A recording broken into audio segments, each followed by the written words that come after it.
बिहार में जातीय जनगणना के बाद सियासी चिंगारी भड़क उठी है।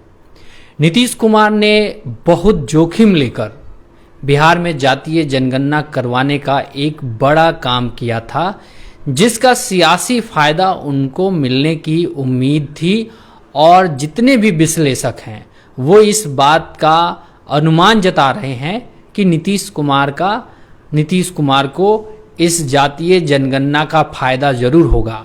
लेकिन इन सबके बीच बिहार में जातीय जनगणना की रिपोर्ट आने के बाद सियासी चिंगारी भड़क गई है। अलग अलग जाति के नेताओं ने अलग अलग तरीके की मांग शुरू कर दी है। बिहार की सरकार में जो मंत्री शामिल हैं उनमें कहा जा रहा है कि यादव 8 की संख्या में है, यानी 31 मंत्री में 8 मंत्री यादव समुदाय के हैं। उस पर बड़ा सवालिया निशान बिहार की ही सरकार में शामिल दूसरी पार्टियों ने कर दिया है। पूरी बात हम विस्तार से बताएंगे। इससे पहले निवेदन है कि आप लोग इस वीडियो को लाइक जरूर कीजिए और कमेंट में ये बताइएगा कि क्या नीतीश कुमार को जातीय जनगणना का लाभ 2024 के चुनाव में होगा या नहीं होगा।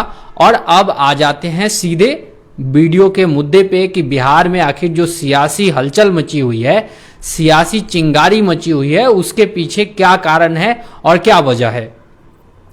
दरअसल नीतीश कुमार ने जब से जातीय जनगणना की रिपोर्ट प्रकाशित करवाई है, विपक्ष उस पर लगातार सवाल तो खड़े ही कर रहा था कि जो जातीय जनगणना हुई है इसमें बहुत सारी कमियां हैं, बहुत सारे लोगों से पूछा नहीं गया। लेकिन अब सरकार में शामिल दल कांग्रेस के ही पूर्व प्रदेश अध्यक्ष अनिल शर्मा, मैं आपको बता रहा हूं, अनिल शर्मा ने राज्य में 3 डिप्टी सीएम बनाने की मांग कर दी है। उन्होंने कहा है कि एक अति पिछड़ा से डिप्टी सीएम बनाया जाए, एक मुस्लिम समुदाय से एक डिप्टी सीएम बनाया जाए और एक जो अनुसूचित जाति और जनजाति समुदाय से डिप्टी सीएम बनाया जाए।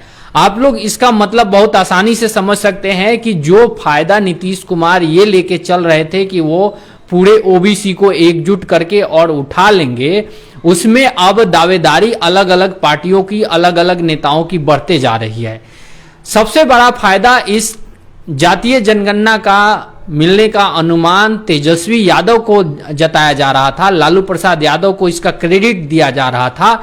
लेकिन अब ऐसा लग रहा है कि नीतीश कुमार के सामने और तेजस्वी यादव के सामने जो सबसे बड़ी समस्या उत्पन्न हो गई है वो ये हो गई है कि यादव की संख्या 14% है, इस पे कोई आपत्ति किसी को नहीं है। लेकिन 14% यादवों की संख्या होने के बाद 22-23% विधायक हो गए उनकी जाति के, और अगर मंत्रियों की बात करें तो 25% से ज्यादा मंत्री की हिस्सेदारी हो गई।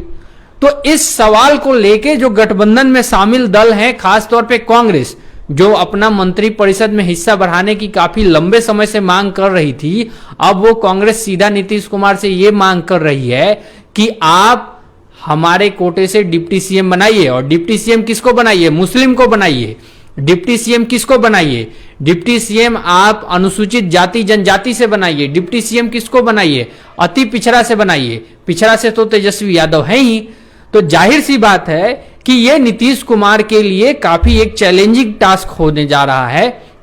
वजह क्या है आप लोग समझिए। अगर गलती से भी किसी मुस्लिम को बिहार में या फिर यूपी में उप मुख्यमंत्री का दर्जा जैसे दिया जाएगा, मुस्लिमों की एक पार्टी खड़ी हो जाएगी जो अपना हिस्सा लेके और अपने तरीके से राजनीति करेगी। 17% आबादी है मुस्लिमों की। सत्येंद्र कुमार पांडे लिख रहे हैं कि फालतू काम किया है, ये करके कोई मतलब नहीं है। देखिए, मैं आपको 2011 का एक आंकड़ा बताने जा रहा हूं जो आप लोग को चौंका देगा। 2011 के सेंसस के अनुसार बिहार में 62% ओबीसी की आबादी थी, कोई डाउट नहीं है इसमें। अभी कितनी आबादी है? 63%। 1% आबादी बढ़ी है, कोई इसमें दिक्कत वाली बात ही नहीं है। 2011 का आंकड़ा मैं बता रहा था कि जो सर्वे था उसमें ओबीसी की आबादी बिहार में 62.4% थी और अभी कितनी है? 63% है। कोई दिक्कत वाली बात नहीं है, इतनी ओबीसी होगी, जरूर होगी। हो सकता है इसमें किसी जाति की कमी हो और किसी जाति की ज्यादा हो जाए, आबादी उतनी ही होगी। लेकिन यहां पे मजेदार बात यह है कि पूरे देश भर में ओबीसी की आबादी जानते हैं कितनी है? मात्र 44%। मात्र 44%। क्योंकि जो बिहार में जातीय जनगणना हुआ है और जो सेंसस 2011 का आंकड़ा है, वो दोनों जब आप उठा के देखिएगा तो मैच कर रहा है कि 62% 2011 के आंकड़े में बताया गया और बिहार की सरकार ने जो करवाया है उसमें कितना आया है, 63%। 2011 के आंकड़े में पूरे देश भर में 44% ओबीसी की आबादी थी और जो आरक्षण योग्य आबादी होती है, यानी जिनको आरक्षण दिया जाए, उनकी आबादी लगभग 38 से 40% होती है, इससे ज्यादा नहीं होती है। अब कुछ लोग आएंगे, चमचे टाइप के भी लोग आएंगे, भक्त टाइप के भी लोग आएंगे जो कहेंगे कि आप गलत बता रहे हो। उनको पढ़ने लिखने से कोई मतलब नहीं है। वो तो पहले बात तो ये कहेंगे कि ब्राह्मणों ने पढ़ने नहीं दिया, उसके बाद कहेंगे ठाकुरों ने कुआं पे पानी नहीं पीने दिया। लेकिन यहां पे मजेदार तो बात यह है कि कुआं उन्हीं लोगों ने खोदा और उसी कुएं का पानी ठाकुर ने नहीं पीने दिया, या फिर वो लोग ठाकुर के लिए कुआं खोद सकते थे, अपने लिए नहीं खोद सकते थे। अगर आप फैक्ट पे बात कीजिएगा तो बहुत बेइज्जत होने वाला काम होने लगता है। ठीक है, तो ये एक अलग विषय हो गया, इसको आप मजाकिया लहजे में लीजिएगा, क्योंकि जो व्यक्ति ठाकुर के लिए कुआं खोद रहा था वो अपने लिए भी कुआं खोद सकता था। ये कहीं से भी ये जो है ना बनाया गया है कि इसने नहीं किया, उसने नहीं किया। आज चल के देखिए गांव में जिसके पास 2 रुपया है वो क्या करता है, अपने बच्चे को पढ़ाता है, और जिसके पास 10 लड़के हैं वो कहता भाई तेरे को मैं पढ़ाऊंगा कहां से, तेरा पेट में भर दे रहा हूं वही बहुत ज्यादा है, तू एक काम कर, तू चल अब निकल जा बाहर कमा के आ। अब वो जब पढ़ने का उम्र था तो उसको तो मजदूरी करने उसके पिता ने भेज दिया, तो पढ़ेगा क्या, लिखेगा क्या, तो वो पिछड़ा ही रह गया। और कहने के लिए देखिए, मैं किसी जाति समुदाय के खिलाफ बात नहीं कर रहा हूं, मेरे कहने का मतलब है कि जो लोग ये कहते हैं कि कोई बीजेपी का एजेंट हो गया या फिर कोई कांग्रेस का एजेंट हो गया। मुझे बहुत सारे लोग कहते हैं मैं कांग्रेस का एजेंट हूं, बहुत सारे लोग कहते हैं बीजेपी का एजेंट हूं। मैं किसी का एजेंट नहीं हूं, मैं दोनों का पोल बराबर से खोलता हूं। ना तो कांग्रेस भली है ना ही बीजेपी भली है। कांग्रेस अगर भली होती तो 1980 में ओबीसी आरक्षण लागू कर दी थी। ओबीसी आरक्षण 1980-82 में ही लागू कर दी होती। उसने 10 साल तक खींच के रखा, लास्ट में बीपी सिंह आए तो उन्होंने लागू किया। बीजेपी कहती है कि हम भी अच्छे हैं, लेकिन बीजेपी भी सही से काम नहीं कर रही है हर वर्ग के लिए सही से देखा जाए तो। सत्येंद्र पांडे साहब का एक और कमेंट आया है, लिख रहे हैं कि सोचने वाली बात यह है कि जो पहले हुआ जनगणना उस पर क्या काम हुआ है, कुछ नहीं।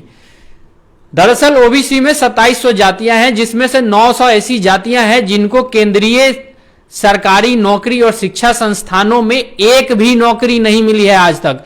किस बात का ओबीसी का झुनझुना बजा रहे हैं जी? सवाल तो यही पूछा जाना चाहिए सबसे पहले कि आपकी ही कैटेगरी में 2700 जातियां थी, उसमें से 900 जातियों को एक भी नौकरी नहीं मिला, एक व्यक्ति उसका कॉलेज में नहीं गया सरकारी एडमिशन लेने। आपने किसका भला किया है?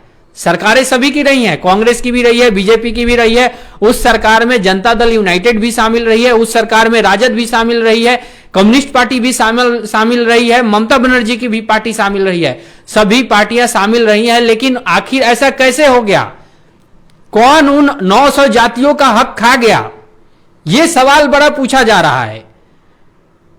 रंजीत यादव जी लिख रहे हैं कम तो अब होगा, क्या काम होगा रंजीत यादव जी, आप बताइए, अच्छा रहेगा आप अगर थोड़ा डिटेल में लिखिएगा तो दरअसल जो केंद्र सरकार में 27% आरक्षण रिजर्व है, उस आरक्षण में से 900 जातियां, लगभग 2600 जातियों में से 900 जातियों को एक भी नौकरी नहीं मिली। तो फिर उनका नौकरी कौन लिया?